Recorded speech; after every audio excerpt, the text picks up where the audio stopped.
قال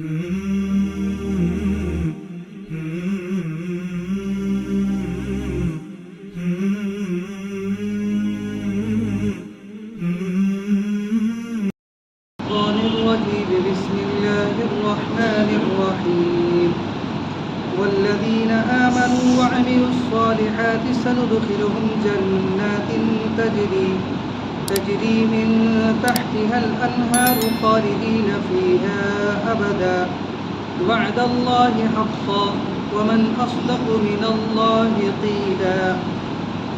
اس سے پہلی آیتوں کے اندر اللہ رب العزت نے شرک کی قباحت اور شرک کے جو نقصان ہیں اس کو بیان فرمانے کے بعد شیطان کی جو چال ہے اور شیطان کے ماننے والے ہیں ان کے لیے کیا سزا ہے اس کا ذکر فرمایا تھا، اور یہاں سے جو مومنین ہے ان کے لیے کیا اجر ہے، کیا وعدہ ہے اس کا تذکرہ ہے۔ فرماتے ہیں اور جو لوگ ایمان لائے اور اچھے کام کیے ہم عن قریب ان کو ایسے باغوں میں داخل کریں گے کہ ان کے نیچے نہریں جاری ہوں گی، وہ اس میں ہمیشہ ہمیشہ رہیں گے۔ خدا تعالیٰ نے وعدہ فرمایا ہے اور سچا وعدہ فرمایا ہے، اور خدا تعالیٰ سے زیادہ کس کا کہنا صحیح ہوگا، یعنی کس کی بات سچی ہو سکتی ہے اللہ تعالیٰ کے بات کے مقابلے میں۔ لَيْسَ بِأَمَانِيِّكُمْ وَلَا أَمَانِيِّ أَهْلِ الْكِتَابِ مَنْ يَعْمَلْ سُوءًا يُجْزَ بِهِ وَلَا يَجِدْ لَهُ مِنْ دُونِ اللَّهِ وَلِيًّا وَلَا نَصِيرًا وَمَنْ يَعْمَلْ مِنَ الصَّالِحَاتِ مِنْ ذَكَرٍ أَوْ أُنْثَى وَهُوَ مُؤْمِنٌ فَأُولَئِكَ يَدْخُلُونَ الْجَنَّةَ وَلَا يُظْلَمُونَ نَقِيرًا وَمَنْ أَحْسَنُ دِينًا مِّمَّنْ أَسْلَمَ وَجْهَهُ لِلَّهِ وَهُوَ مُحْسِنٌ وَاتَّبَعَ مِلَّةَ إِبْرَاهِيمَ حَنِيفًا وَاتَّخَذَ اللَّهُ إِبْرَاهِيمَ خَلِيلًا وَلِلَّهِ مَا فِي السَّمَاوَاتِ وَمَا فِي الْأَرْضِ وَكَانَ اللَّهُ بِكُلِّ شَيْءٍ مُحِيطًا۔ ان آیتوں کے اندر سب سے پہلے تو مومنین مسلمان اور اہل کتاب کا ایک محاکمہ ذکر کیا۔ محاکمہ کا مطلب ہوتا ہے گفتگو، مکالمہ ذکر کیا ہے کہ آپس میں جو گفتگو ہوتی ہے، ایک آدمی بول رہا ہے دوسرا اس کا جواب دے رہا ہے، بحث بھی اس کو کہہ سکتے ہیں، اس کی طرف اشارہ کیا ہے۔ اور پھر اللہ رب العزت نے اس سلسلے میں رہنمائی کی ہے کہ ان میں سے حق پر کون ہے، اور پھر اخیر میں ایک معیار بتلایا کہ اللہ کے نزدیک قبولیت اور مقبول ہونے کا کیا معیار ہے، کیا کسوٹی ہے، کیا اس کا طریقہ ہے۔ یہ تین چیزیں اس کے اندر بیان کی گئی۔ اس کا شان نزول یہ ہے کہ ایک مرتبہ کچھ مسلمان مومنین، صحابہ کرام اور کچھ یہودیوں کے درمیان کچھ گفتگو ہوئی۔ یہودی لوگ کہتے تھے کہ ہم لوگ افضل ہیں کیونکہ ہمارے نبی پہلے، ہماری کتاب پہلی ہے، آپ کی کتاب سے پہلے ہماری کتاب آئی ہے، اور آپ کے نبی سے پہلے ہمارے نبی دنیا میں آئے۔ صحابہ کرام کہتے تھے ہمارے نبی ہمارے خاتم الانبیاء ہے، سید الانبیاء ہے، اور یہ کتاب آخری کتاب ہے۔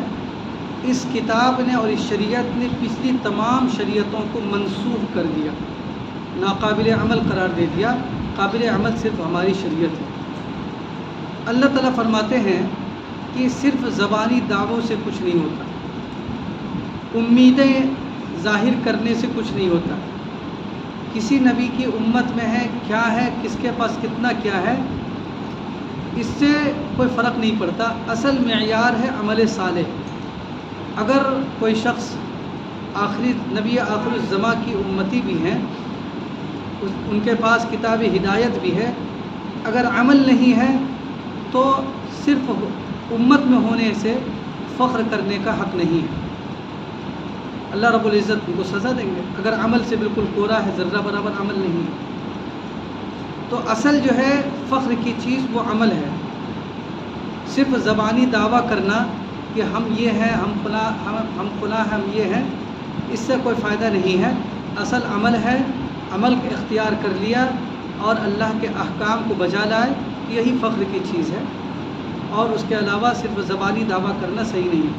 آج ہمارے یہاں بھی، ہماری مسلمانوں کے ذہن میں بھی، ان یہودیوں کے ذہن میں بھی تھی بات، ان کے وہ لوگ تو کہتے تھے، قرآن نے ذکر کیا نحن ابناء اللہ واحباؤہ، وہ تو وہاں پر سے ہم نے تھوڑی سی روک لی ہے بات کو، پھر آگے ہم یہاں پر کر رہے ہیں اپنے زمانے کے لحاظ سے۔ وہ لوگ بھی کہتے تھے نحن ابناء اللہ واحباؤہ، ہم اللہ کے محبوب ترین لوگ ہیں، چاہے کچھ بھی کر لیں، چاہے ہم انبیاء کو قتل کر لیں، سینکڑوں انبیاء علیہ السلام کو قتل کیا، حضرت زکریا، حضرت یحییٰ، حضرت عیسیٰ، ان حضرات کا تذکرہ تو حضرت عیسیٰ علیہ السلام کو اٹھا لیا ہے اللہ رب العزت نے، لیکن قتل کرنے کی مکمل کوشش پھانسی پر چڑھا دیا تھا ان کے قول کے مطابق۔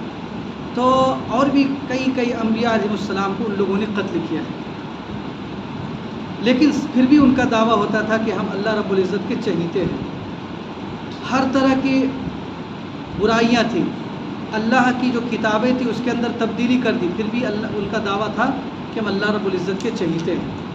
آج ہمارے ابھی کچھ حال اسی طریقے سے، عمل سے کتنے کورے بہت سارے لوگ، ہم لوگوں میں سے بہت سارے لوگ ہیں، لیکن محض اس بنیاد پر کہ ہم اللہ کے رسول کے امتی ہیں دعویٰ کر بیٹھتے ہیں کہ ہم جنت کے ٹھیکیدار ہیں۔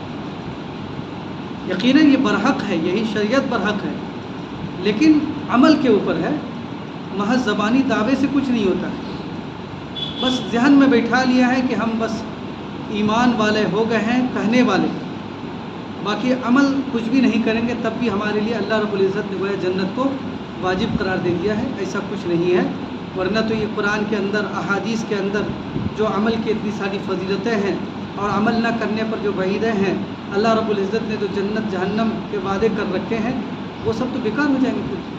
تو وہ سب آیتیں، وہ سب جو ارشادات ہیں پیارے آقا صلی اللہ علیہ وسلم کے، وہ تو عمل کرنے کے لیے ہی ہے نا۔ تو صرف زبانی دعویٰ جو ہے کچھ کام نہیں دیتا ہے، زبانی دعویٰ اسی وقت قابل قبول ہوگا جبکہ اس کے ساتھ ساتھ عمل بھی ہو انسان کے پاس۔ بہرحال اللہ رب العزت نے کہہ دیا بھائی صرف زبانی دعوے سے کچھ نہیں ہوتا، میں فلاں کی امت میں ہوں تو ہم افضل ہیں، فلاں کی امت میں تو افضل ہیں۔ افضل کے لیے بس یہی ہے کہ جو اللہ کے احکام ہے اس کو بجا لائے تو وہی افضل ہے، اسی کے لیے اللہ رب العزت نے جنت کا وعدہ کر رکھا ہے۔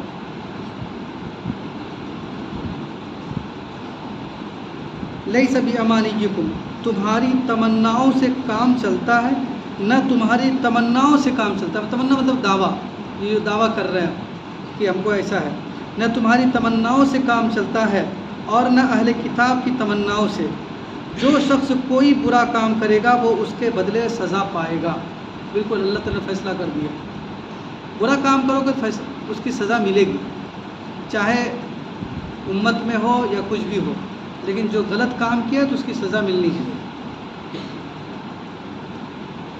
وَلَا يَجِدُ لَهُ مِن دُونِ اللَّهِ وَلِيًّا وَلَا نَصِيرًا، اور اس شخص کو اللہ تعالیٰ کے سوا نہ کوئی یار ملے گا نہ مددگار ملے گا۔ اللہ رب العزت نے فیصلہ کر دیا کہ یہ سب زبانی دعووں سے کچھ نہیں ہوتا ہے۔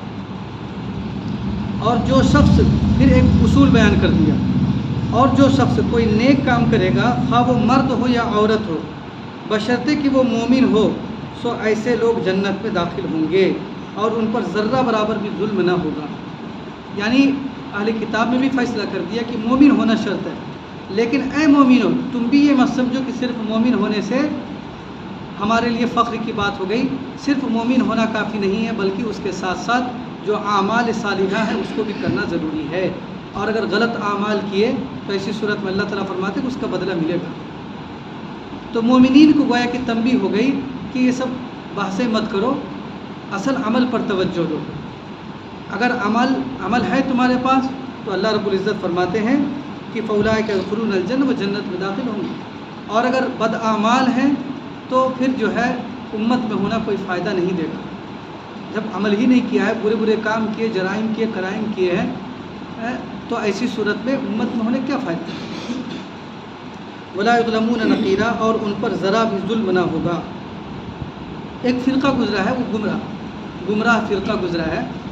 وہ دیکھیے فرقہ جب آ جاتا ہے وجود میں تو وہ ایک سوچ ہوتی ہے، فرقہ نام پڑ گیا، لیکن اس کی سوچ ابھی بھی موجود ہے. جیسے کہ ابھی بتایا آپ کو، اس کا یہ تھا، مرجیہ تھا وہ اس کا نام.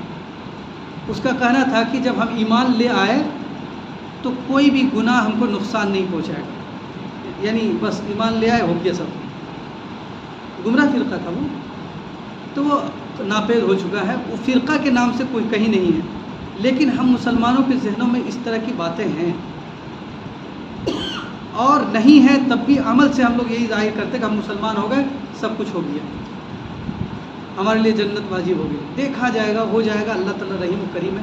یہ سب یہ وہی سوچ ہے، یہ وہی. اللہ تعالیٰ نے ایسا تھوڑی کہا کہ بھائی اس طرح اعمال کی فضیلتیں بیان کی گئی، نہ کرنے پر وعیدیں بیان کی گئی، اسی لیے کہ عمل کیا جائے، نہ یہ کہ صرف اس بنیاد پر کہ ہم مسلمان ہو گئے اور ہمارے لیے سب کچھ ہو گیا جائز، اور ہم سب کچھ بھی کر لیں، ہمارے لیے جنت واجب ہے، جنت خرید لیا ہم نے.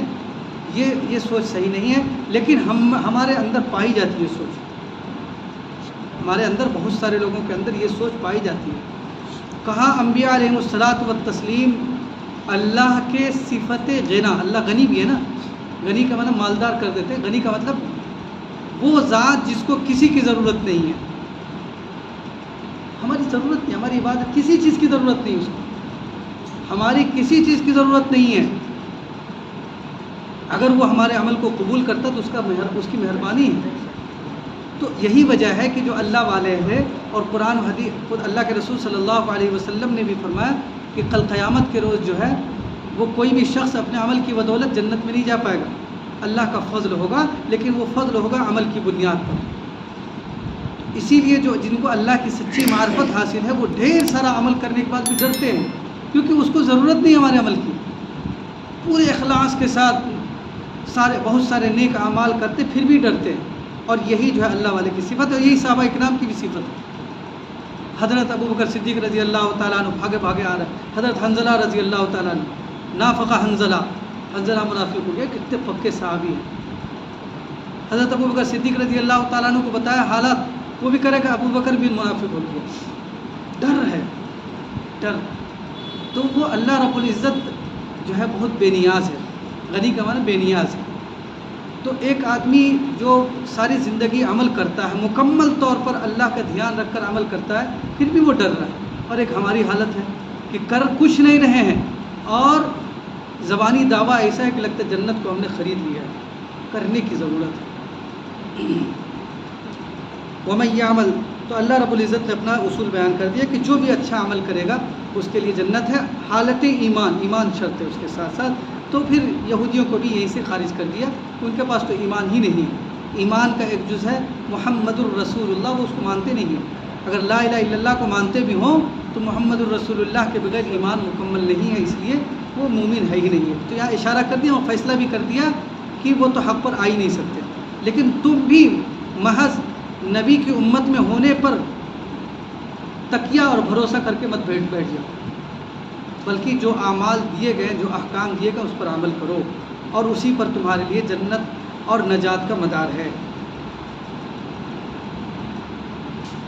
ومن احسن، آگے جو ہے ایک اصول بیان فرما رہے ہیں، معیار دے رہے ہیں کہ اللہ کے نزدیک مقبول ہونے کا معیار کیا ہے، کیا طریقہ ہے، کیا کسوٹی ہے.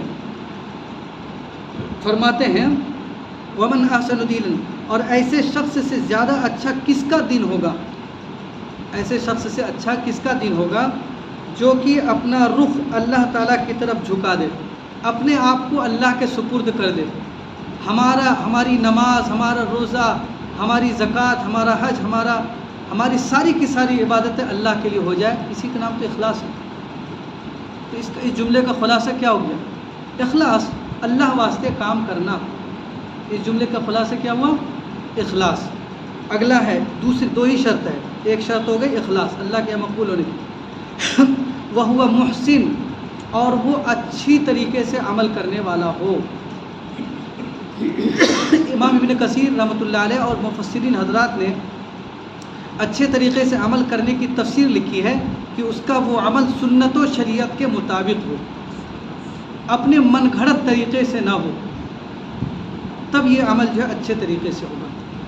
تو اللہ کے نزدیک مقبول، اللہ نے خود تعریف کی ہے ومن احسن دین، کہ اس شخص کا دین سب سے اچھا ہوگا کہ جو کہ اخلاص جس کے اندر پایا جائے عمل کے وقت، اور دوسری صفت یہ کہ اس عمل کو وہ سنت و شریعت کے مطابق انجام دے۔ تو عمل کی قبولیت کی صرف دو ہی شرط ہے، ایمان تو ہے ہی، ایمان کے بعد کی دو شرطیں بتا رہے ہیں، ایک اخلاص اور دوسرا سنت اور شریعت کے مطابق ہو۔ دنیا میں جتنے بھی فرقے پائے جاتے ہیں انہی میں سے کسی ایک پہلو میں کمی کی وجہ سے فرقے وجود میں آ گئے، گمراہی اختیار کر لی، کسی ایک میں کمی ہوئی گمراہ ہو گئے۔ قرآن کریم میں اللہ رب العزت نے سورہ فاتحہ میں فرمایا غیر المغضوب علیہم ولا الضالین، یہ جو دو گروپ بیان کیا ہے کہ ان لوگوں کا راستہ مت چلائیے کہ جن پر کہ اللہ رب العزت کا غضب نازل ہوا، اور نہ ان لوگوں کا راستہ کہ جو کہ گمراہ ہو گئے۔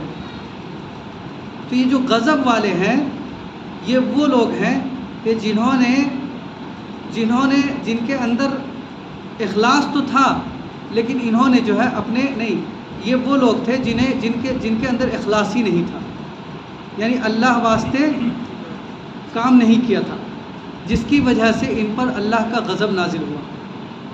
عام طور پر یہودیوں کے بارے میں کہا جاتا ہے اور ولضالین وہ گروپ ہے کہ جس کے اندر اخلاص تو تھا لیکن طریقہ غلط اختیار کر لیا، اخلاص تھا لیکن طریقہ غلط اختیار کر لیا۔ تو اس کے مصداق ہو سکتے ہیں، اس کے مصداق نصارہ اور عیسائی ہو سکتے ہیں، لیکن یہ کوئی بھی ہو سکتا ہے جو بھی جس کے اندر بھی اخلاص یعنی اللہ واسطے نہ کرنے کی صفت آ گئی۔ جو اللہ واسطے نہیں کرے گا کس کے لیے کرے گا؟ شہوت پرستی کے لیے۔ یہودیوں کی کارستانیاں دیکھ لیجئے، شروع سے حضرت موسیٰ علیہ السلام کے بعد سے جو کارستانیاں خود اللہ رب العزت نے شمار کرائی ہیں وہ سارے کے سارے یہی ہے کہ ان کے سامنے حق واضح ہو جاتا تو پھر بھی عمل نہیں کرتے یا توڑ مڑوڑ دیتے تھے۔ اللہ تعالیٰ نے حکم دیا ہفتے کے دن جو ہے شکار نہیں کرنا، مچھلی نہیں مارنا، لیکن انہوں نے کیا کرنا شروع کر دیا تو اس کے لیے چال چلنے لگے۔ ہفتے کے دن جو گڑھا کھود کے مچھلی اس میں ڈال لیتے تھے اور اتوار کے دن نکال لیتے تھے، تو انہوں نے اللہ کے حکم کا مذاق اڑایا۔ اللہ تعالیٰ نے کہا وَقُولُوا حِطَّةٌ نَغْفِرْ لَكُمْ، تم لوگ جو ہے مغفرت کا ورد کرتے ہوئے اس علاقے میں داخل ہو۔ انہوں نے اس کو بدل کے حنتتن کر دیا، ہم کو کھانا چاہیے کھانا چاہیے۔ اللہ رب العزت نے فرمایا، اللہ تعالیٰ خود حضرت موسیٰ علیہ السلام نے فرمایا ادخلوا الارض المقدسۃ التي كتب اللہ لكم ولا ترتدوا على ادبارکم، کہ وہ مصر سے جب آئے تو اللہ رب العزت نے فرمایا کہ یہ جو قوم اس پر آباد ہے جنہوں نے کہ زبردستی بنی اسرائیل کو یہاں سے نکالا ہے مصر فلسطین کے اندر، تم اس کے اندر داخل ہو اور اسے جہاد کرو۔ انہوں نے کہا قالوا یا موسیٰ انا لن ندخلها حتى يخرجوا منها فإن يخرجوا منها فإنا داخلون، ہم یہیں بیٹھے ہیں، یہ نکل جائیں گے ہم اندر داخل ہو جائیں گے، ہم کچھ نہیں کرنے والے ہیں۔ اذهب انت وربك فقاتلا انها هنا قاعدون، آپ جائیے، آپ کا رب جائیے، لڑ لیجئے، نکال دیجئے، ہم جو ہے یہیں بیٹھے۔ یہ قرآن کریم نے ذکر کیا۔ تو ان کا راستہ تو معلوم تھا لیکن اخلاص کی کمی، یعنی اللہ واسطے جو ہے کام نہیں کر کے انہوں نے شہوت رانی کا راستہ اختیار کیا، شہوت والا راستہ اختیار کیا۔ تو یہ جو ہے دو چیز ہے، دو ہی اصول ہیں عمل کی قبولیت کی اور اللہ کے نزدیک مقبول ہونے کی۔ ایک تو یہ کہ اپنے آپ کو اللہ کے سپرد کر دے، یعنی ہر کچھ کو اللہ کے تابع کر دیا ہمارے ہر عمل کو، اور دوسرا یہ کہ ہمارا جو عمل ہے وہ سنت و شریعت کے مطابق ہو جائے۔ اگر سنت و شریعت کے مطابق نہیں ہوگا تب بھی انسان گمراہ ہو جائے گا، اور اگر اللہ واسطے نہیں ہوگا تب بھی انسان گمراہ ہو جائے گا اور اس کی وجہ سے پھر تو وجود میں آ جائے گا۔ اگر کوئی اخلاص کے ساتھ کام کر رہا ہے، بالکل اخلاص ہے اللہ واسطے، لیکن سنت کے مطابق نہیں کر رہا، ظہر کی نماز 4 رکعت فرض پڑھنے کے بجائے جو ہے 3 رکعت پڑھ رہا ہے، یا ہے کہ 5 رکعت کر دے رہا، تو اس میں کمی بھی اللہ کے نزدیک مقبول نہیں اور زیادتی بھی مقبول نہیں ہے۔ جتنا کہا گیا ہے اتنا ہی، جتنا شریعت نے کہا ہے اتنا ہی۔ تو بہرحال اللہ رب العزت ہم لوگ کو عمل کی توفیق دی۔ یہی 2 اصول اللہ رب العزت نے یہاں دیے ہیں، بس 2 اصول یاد رکھنا ہے۔ ایک تو یہ کہ ہمارا عمل جو ہے اللہ کے واسطے ہو، ہمارا کچھ اللہ کے واسطے ہو جائے، اور دوسرا یہ کہ وہ عمل جو ہے سنت و شریعت کے مطابق ہو۔ تب جو ہے اللہ کے نزدیک مقبولیت آئے گی. اپنے من سے نہیں, دل کر رہا ہے یہ کام کرنے کے, دل کر رہا ہے کہ ہم کو جو ہے جلوس نکالنا ہے, تو ہم کو مثال کے طور پر دل کر رہا ہے کہ ہم کو زوال کے وقت نماز پڑھنے کا, اب ہم پڑھنے لگ گئے, اچھا لگ رہا تھا کرنا شروع کر دیا, تو یہ صحیح نہیں ہے. سفر کے اندر, حضر کے اندر, سفر کے اندر جو ہے قصر کا حکم ہے. اب دل کر رہا تھا کہ نہیں مکمل نماز پڑھ لیتے ہیں, تو یہ اللہ کے نزدیک پسندیدہ کام نہیں کر رہے. اللہ کے نزدیک پسندیدہ, اللہ کے نزدیک وہی پسند ہے جو کہہ رکھا ہے. گئے تھے حرم شریف میں حج کرنے کے لیے, دیکھا حرم شریف ہے, حرم شریف میں ایک نماز کا ثواب 1,00,000 نماز کا ثواب ہے.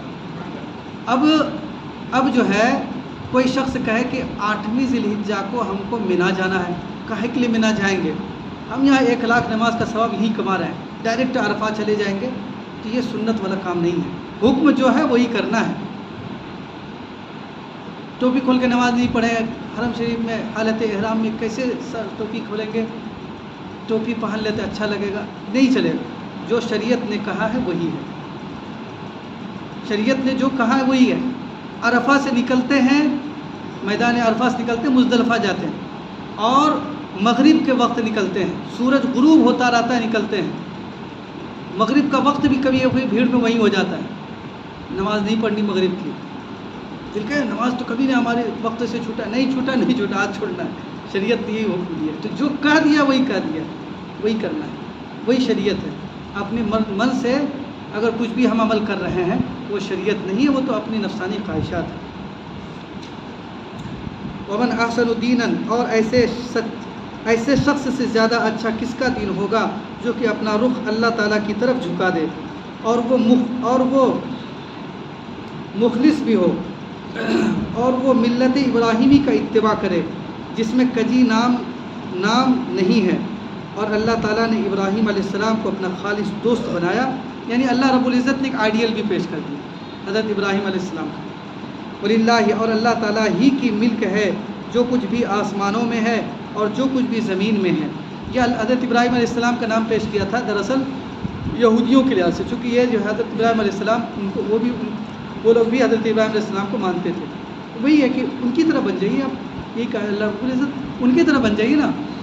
توحید کے علمبردار تھے, اللہ کے حکم پر جان دینے والے تھے, لیکن تم لوگ تو نہیں مان رہے ہو. اللہ کا حکم ہے کہ پیارے آخری نبی آئیں, تشریف لائیں, ان پر ایمان لے آئیے. تمہاری کتاب میں لکھا ہوا ہے لیکن تم اس کو نہیں مانتے ہو, محض اس ہٹ درمی میں کہ نبی ہماری قوم میں سے نہیں آئے, تو تم کہاں مانتے. اور اللہ تعالیٰ ہی کی ملک ہے جو کچھ بھی آسمانوں میں ہے اور جو کچھ زمین میں ہے, اور اللہ تعالیٰ تمام چیزوں کا احاطہ فرمائے ہوئے ہے. اللہ رب العزت ہم سب کو عمل کی توفیق عطا فرمائے. سبحان اللہ و بحمدہ, سبحانک اللہم و بحمدک, نشہد ان لا الہ الا انت, نستغفرک و نتوب الیک. سبحان ربک رب العزت عما یصفون, وسلام علی المرسلین, والحمد للہ رب العالمین.